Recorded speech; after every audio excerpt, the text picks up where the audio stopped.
In today's episode, Monserrat Duron talks about her experience with breast cancer. What makes Monsi special is that she was the youngest woman we ever diagnosed here at the Rose.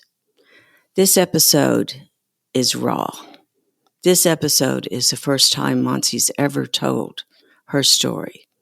There were several times I really wanted to stop and start all over because some of the things she shares are so personal and so heart-wrenching that it's just difficult to listen to.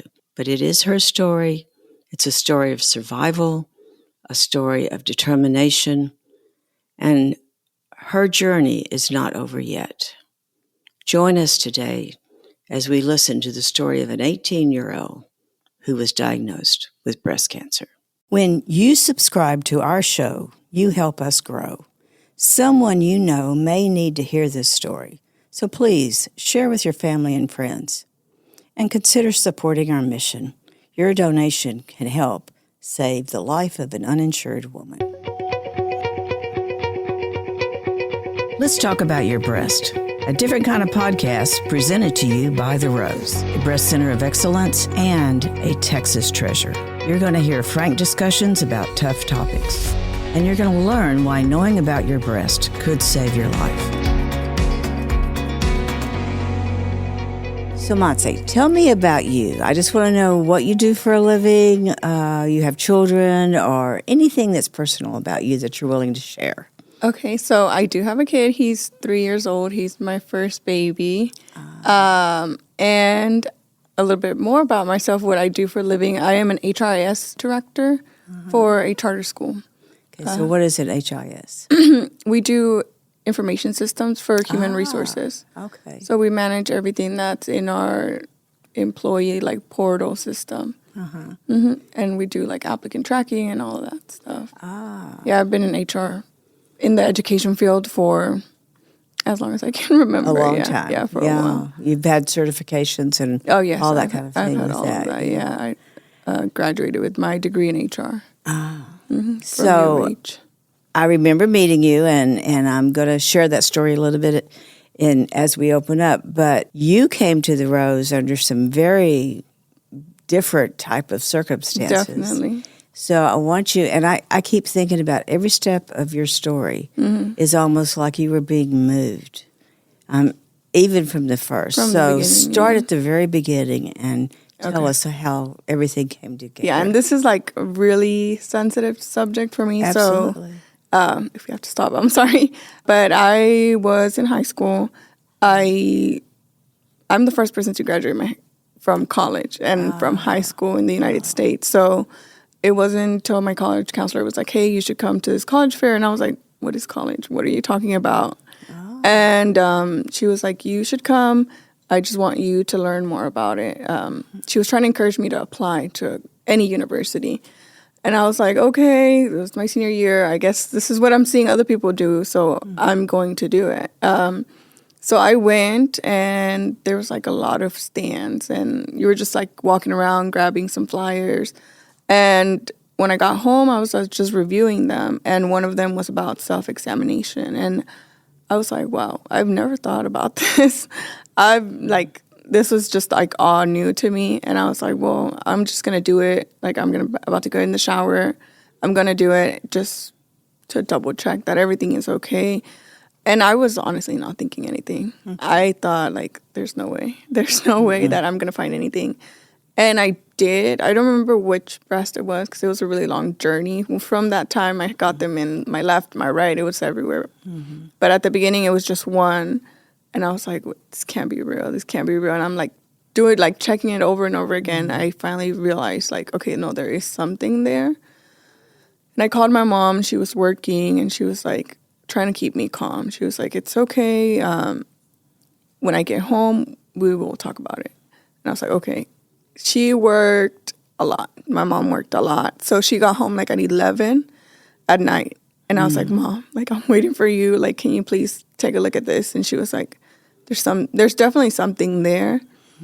She was like, and I need to figure out where we're going to go. We didn't have health insurance. I didn't have a primary care doctor. It was just we didn't have anything. I had immigrated to the United States when I was 3. And by this time, I was around 18 years old. We would just go to like different nonprofit clinics and things like that. Mm-hmm. So we didn't know where to start.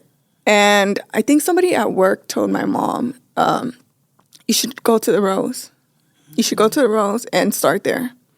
So she called and they were like, oh, yeah, you can come in, blah, blah. It might be around $500 depending on what's going on.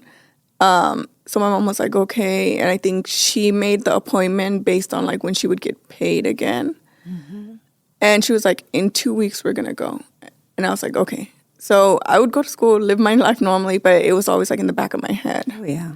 And then when I finally went to the Rose, everyone was super nice. So I was like, okay, like this is a good place, you know. I was really scared. And I don't know why I didn't think about it. Like I was going to have to get undressed. And I didn't. Well, you're 18 years old. You wouldn't know any of this stuff. I wasn't thinking of all of that stuff. So when they put me in the room, they told my mom, I was like trying to pay at the beginning. They were like, just wait. Like we're going to do an examination. We'll talk to you about payment at the end. And I realized it was like a male. I don't know if it was like the technician, radiologist. That was our radiologist. Yeah. And I was like, oh my God, like I never got undressed in front of a man. Like I was like, this is going to be like so like uncomfortable for me, right? But I was like, I have to do it. Like it's for my own good. And I remember him doing the examination and he wasn't really saying anything. And then he was like, I need to get somebody else in here. And when that person came, like he was doing the same examination. It was like an ultrasound. Mm-hmm. And like his face changed. And that's when I was like, oh, something is wrong. Mm-hmm. And then he told my mom, like, we need to get a biopsy. We need to get more. Like, I'm not sure what I'm looking at. And mom was like, I don't have health insurance. Like, I don't know where to go. Like, can we do that here? And that's when someone from the front talked to my mom. It's okay. You've got Kleenex right there. And they told her about going to Harris Health. Mm-hmm. And my mom was like, okay, like, where do I start? And I remember that lady wrote everything down for my mom. And they gave us a referral. And they told us exactly where to go, how to drive, how to get there. And we told her, we're not going to charge you anything. We just want you to go now and apply for, like, I think it's like the gold card or something. Mm-hmm. Mm-hmm. And we want you to make sure that you get this taken care of. And we never came back to the Rose. But that was like, it was like a God kind of like putting it all in our place. So we went to Harris Health. They did a biopsy. So I was able to get the gold card. They did a biopsy. And then eventually I met Dr. Bonefas. And oh my God, that lady. She is absolutely one of our heroes. She's Believe amazing. me, back then there were very few doctors that were willing to work with our patients. She was always one. She was amazing. Yeah.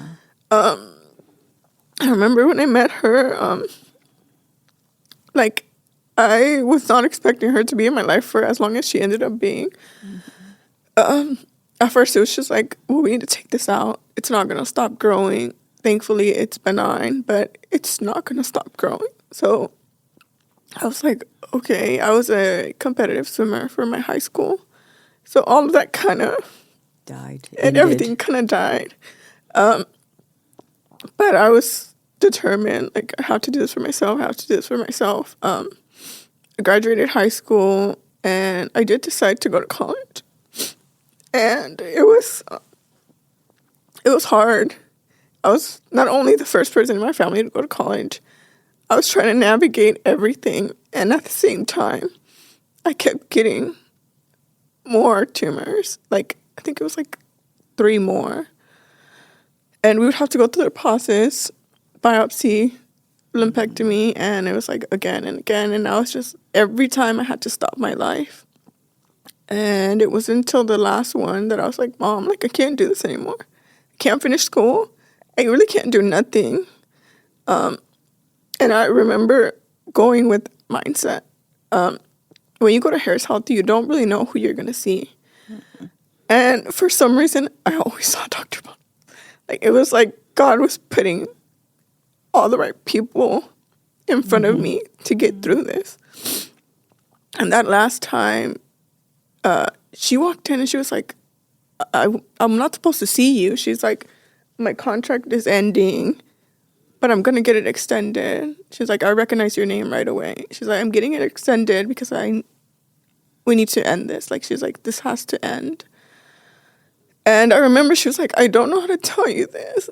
And she was like, I think we have to completely remove your breast. She was like, it's just not stopping. And I remember I was like, I just told my mom. She was like, yeah, I'm sorry. She was like, I just think it's the best way to go. She was like, and I want to do it for you. And, it's just a coincidence that we're both here again. So I was like, yeah, like, if I trust anybody, it's you. And then she started talking about how maybe I would not be able to get reconstruction right away because it was Harris Health. And I honestly wasn't even thinking about that. I was just like, just take them away. Like, I was like, once I graduate high school, once I ever graduate college, I will get a job and then I will figure it out. And she was like, I could tell, like, in her face, she wasn't okay with that. And she told me, she's like, I don't think that's ethically correct. You're only 21. And I can't do that to you. And she was like, just wait here. She took like 3 hours to come back. And she was like, I got a team of plastic surgeons to be on board with me to do, like, as I'm removing, they're going to be preparing you for reconstruction. She was like, it's going to be a long process. But she's like, you're going to get reconstruction right away. Like, there's not going to be any gaps in between. Wow. And the day finally came, I had to go through a process of, like, had to make sure that everything is fine so that you can go under surgery. And we did the full bilateral nipple-sparing mastectomy. I think it was, like, October. It was like, I think it was Halloween, actually. Oh, wow. I think because she was wearing her little Halloween cap. Mm-hmm. And she was like, she was just, like, so sure that this was the right way to go. And that made me feel so at peace that I was doing the correct thing. Mm-hmm. It was a really long process. It is. I got a something where, like, your heart is, like, palpitating too hard. Mm-hmm. So I had to go into intensive care. And then waking up from that, I remember thinking before going into surgery, you can't let this get to you. You're going to look different. Things are going to be different. But you can't let it get to you. You just have to be patient because they had to do the expanders. Mm-hmm. So when you come out of there, you come out looking like a whole different person.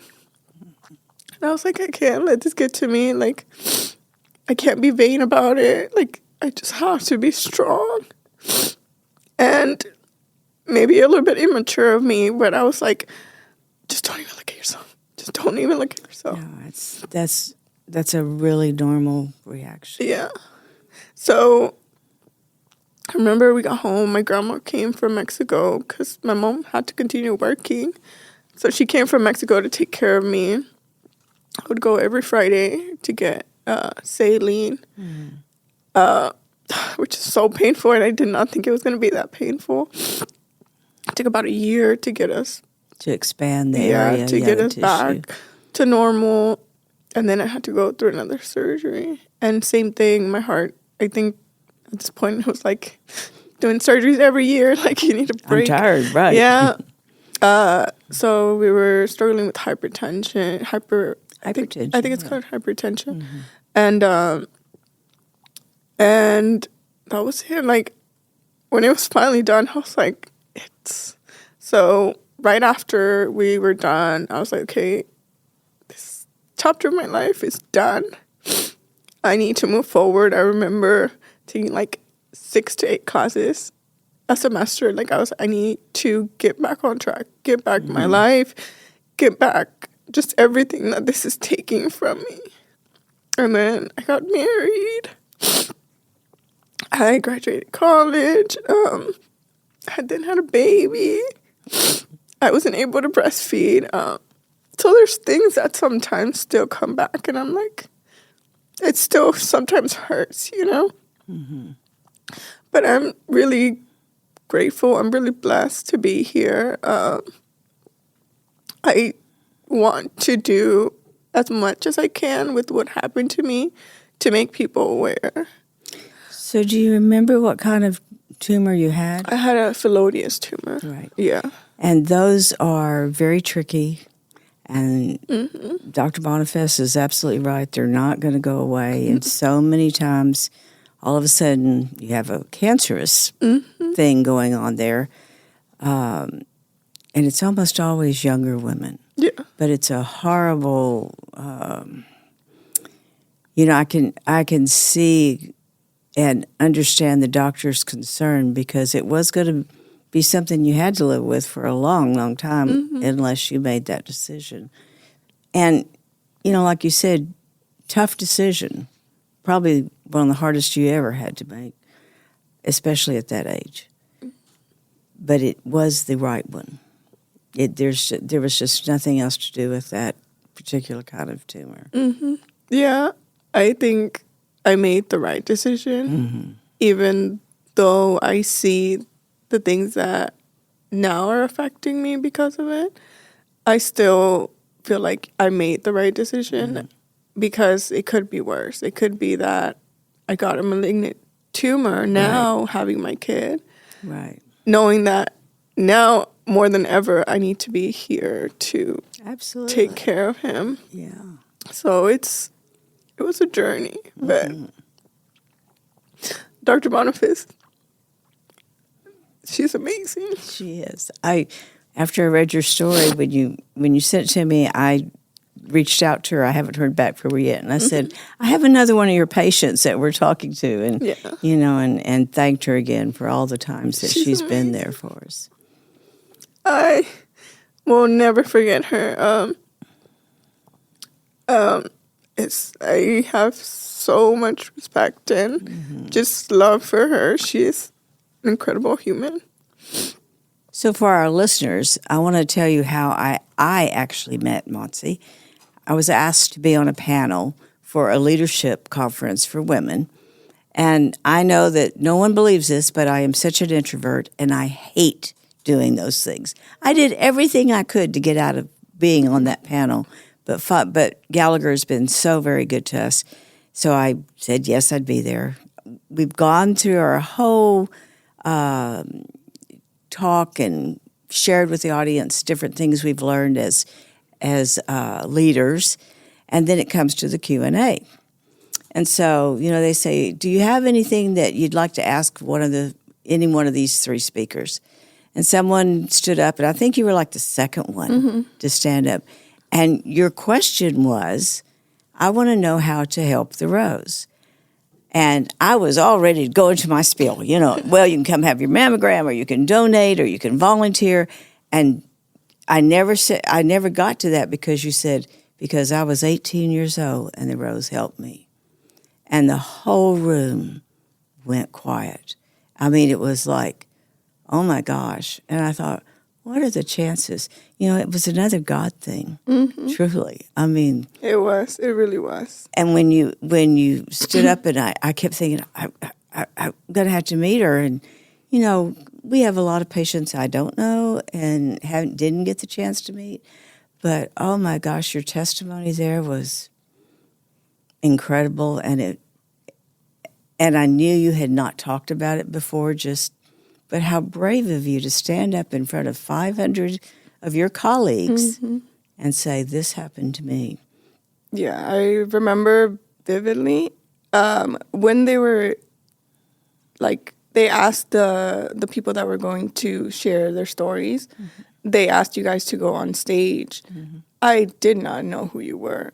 It wasn't until they said, this is Dorothy from The Rose, and I was like, I turned to my colleague and I was like, The Rose was my first, like, it was my first place where I found help.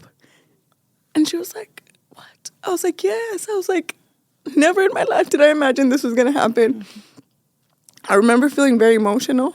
And I was like, because I'm in a different, like, I'm 30 years old now. I've been through everything already. And it was like closing it for me. It was closing that, like, chapter. Right. Because I was like, now I'm meeting the person that helped build what helped me get to where I'm at now. Because if I didn't go through all that, I might not be here, right? So it was, and I'm not the one to go and stand up in front of the crowd. And I was like, I have to know how we can help. She is my direct colleague. She's amazing. She is the director of comp and benefits. So I do the HRIS stuff. She does comp and benefits. And I was like, we have to see how we can help, right? Not just the organization, but our own employees and getting them good service. And if that service is going to help others, because I remember you mentioned saying for every one person that goes with insurance, you're able to provide. Actually, it's every three. Every three We're able to provide screening. Now, a lot of our women who are uninsured come to us like you, who already have a problem going on. So that's where we raise money, because when you're doing diagnostics, you have ultrasounds or you may have a mammogram, but the doctor's meeting with you, so that's a little more expensive when we're doing those workups, but every bit helps.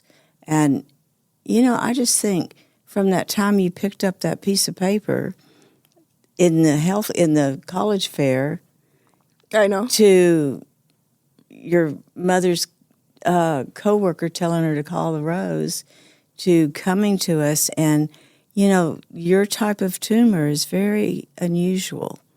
And I think how wise our doctor was not to do anything but get you into the system. He knew.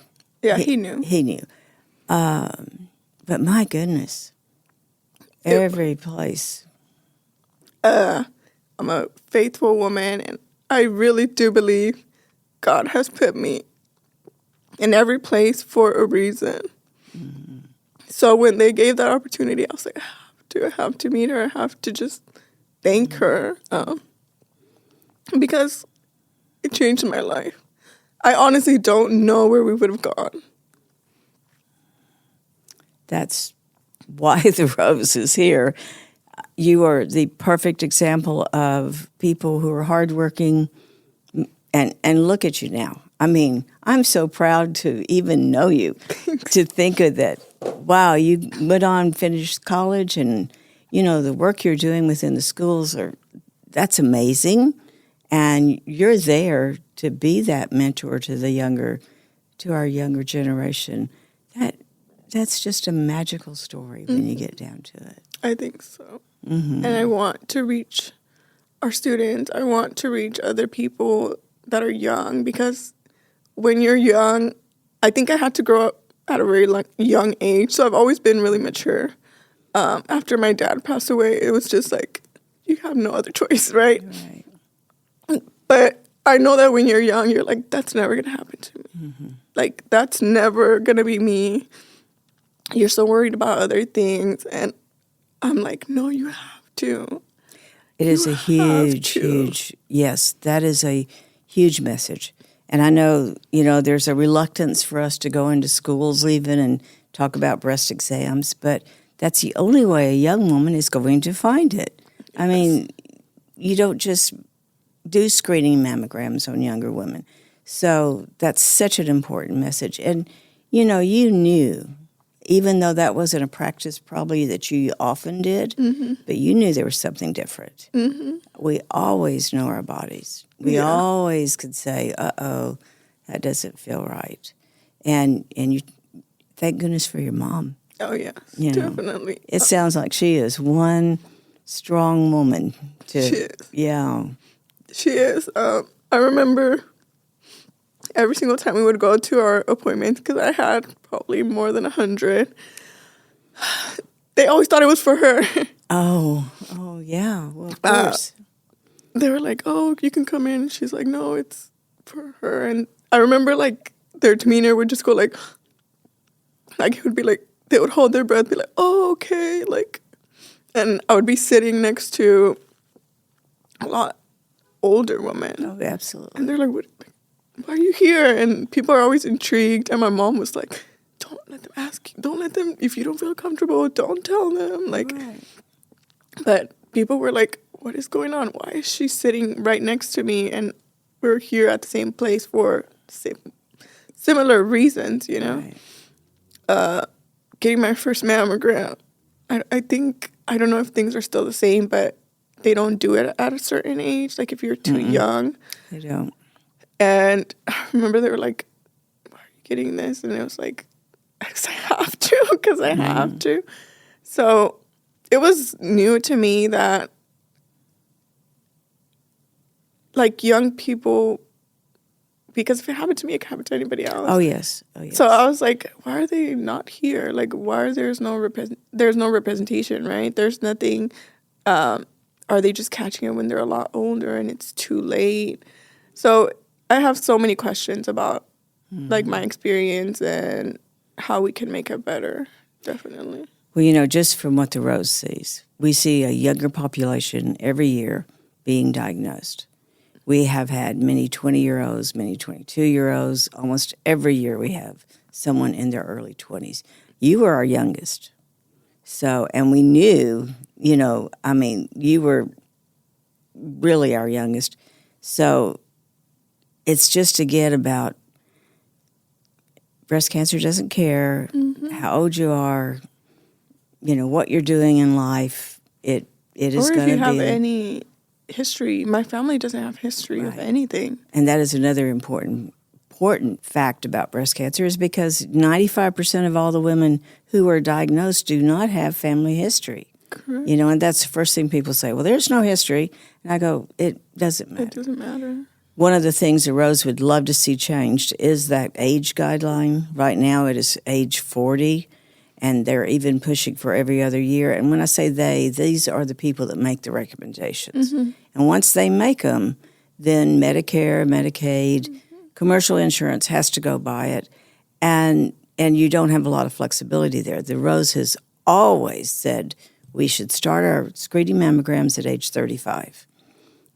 Always, if you've had breast cancer in your family 10 years earlier than your mom or grandmom was diagnosed, always, if you have a lump, if you have a change in your breast. And that's where we shouldn't have to fight any kind of system to get that young woman in. It just annoys me beyond anything that we still have to ask permission to do a mammogram on someone who's already found something.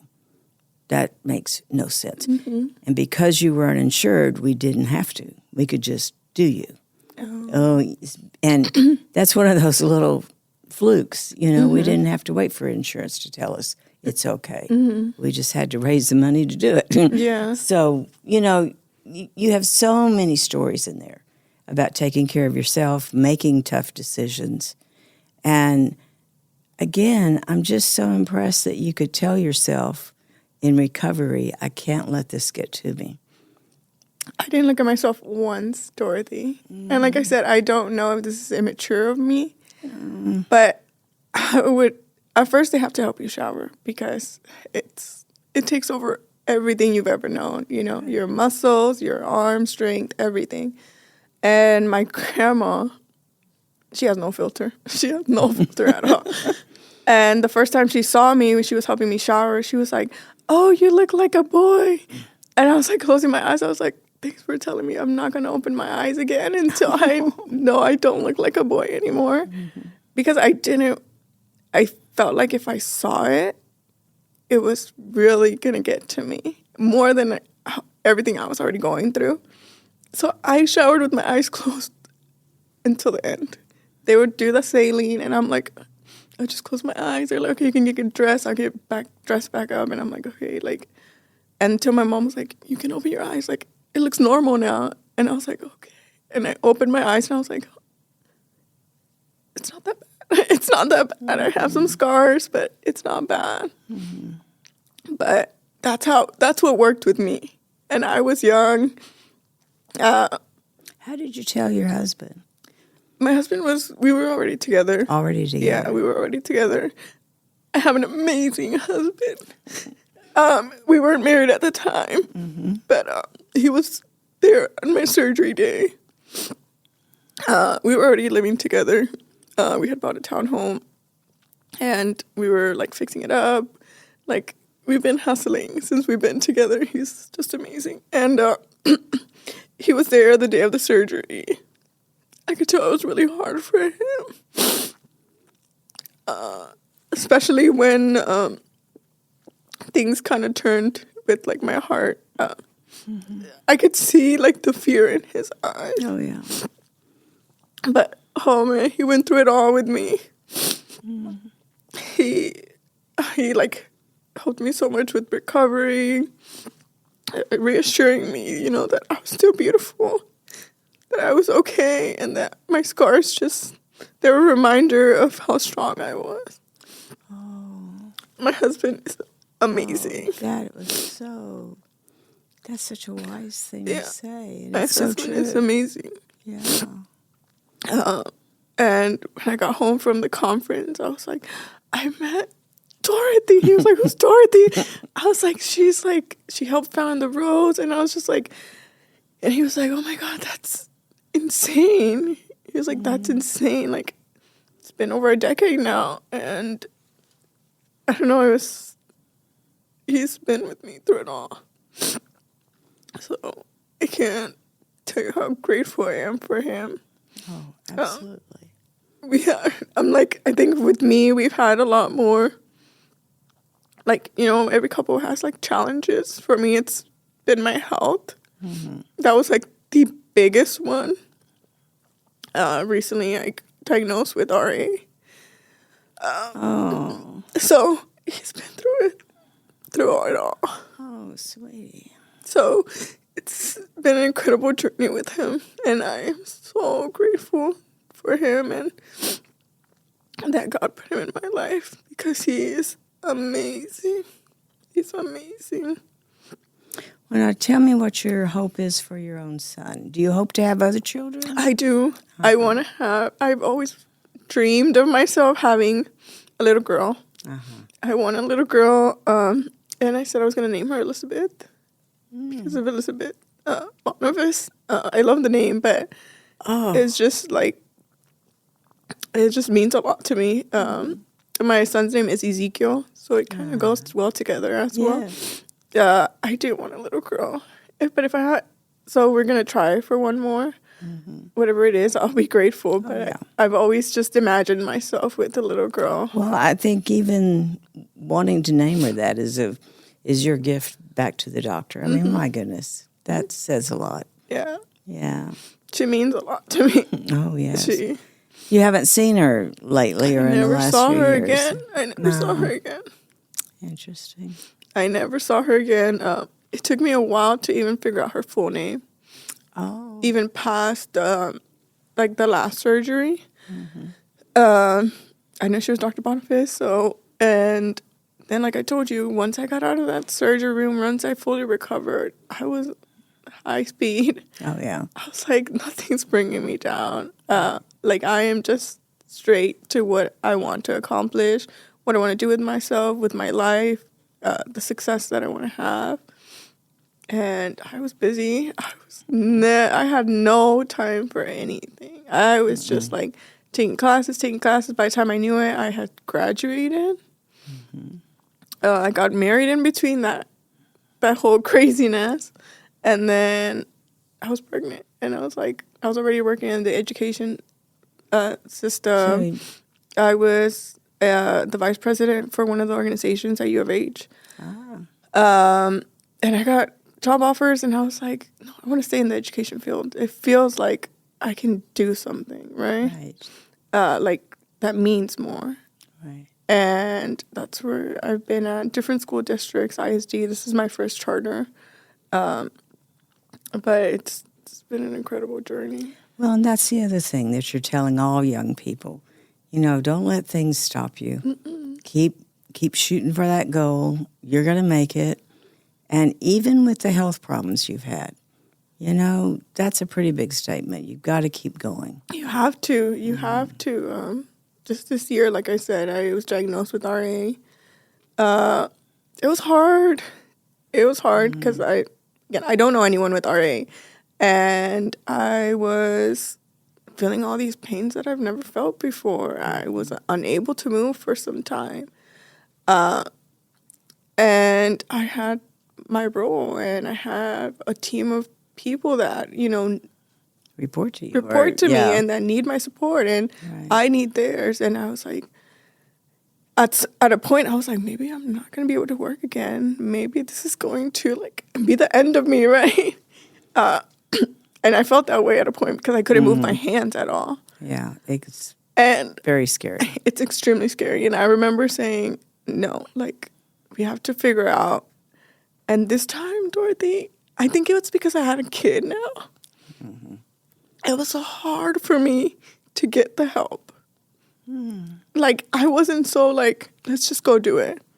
Because I was like, oh my God, if something's wrong, who's going to, if something does happen to me, what's going to happen to my son? So at first I was like, we have to, it's just temporary. I was blaming everything and anything in the world. I was like, it's what I'm eating. It's the cheese. It's this and that. And it wasn't until I was like, no, Montserrat. I think it took me 2 months. And it was when I couldn't move. And I was like, something is wrong.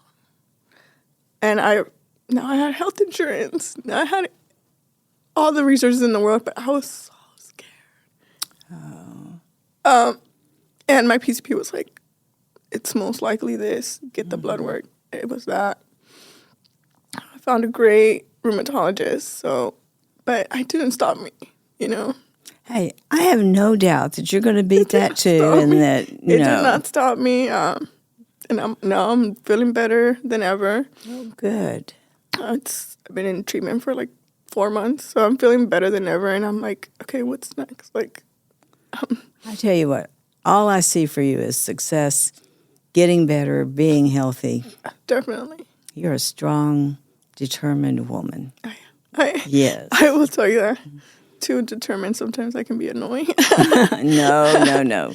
So this is really the first time you've ever shared your I've never story. shared my story, besides with I am the people so that know honored that you shared with us and that you've been so willing to let perfect strangers hear your story because it is so important. I don't think I would do it for anyone else, Dorothy. I think this organization means a lot. Oh.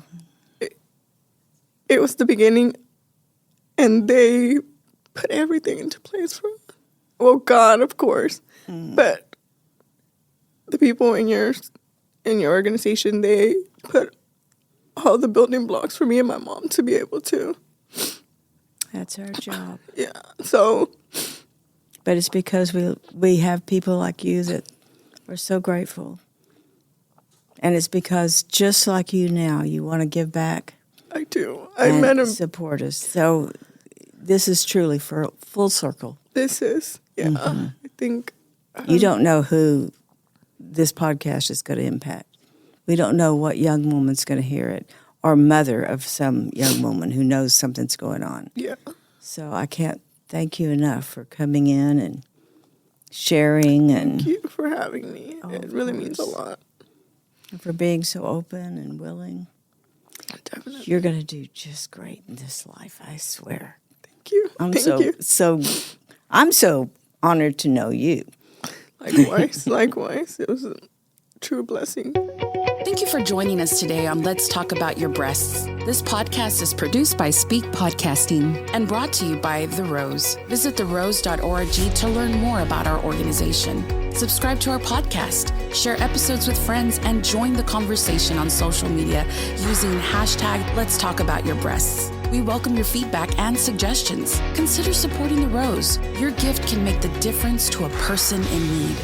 And remember, self-care is not selfish. It's essential.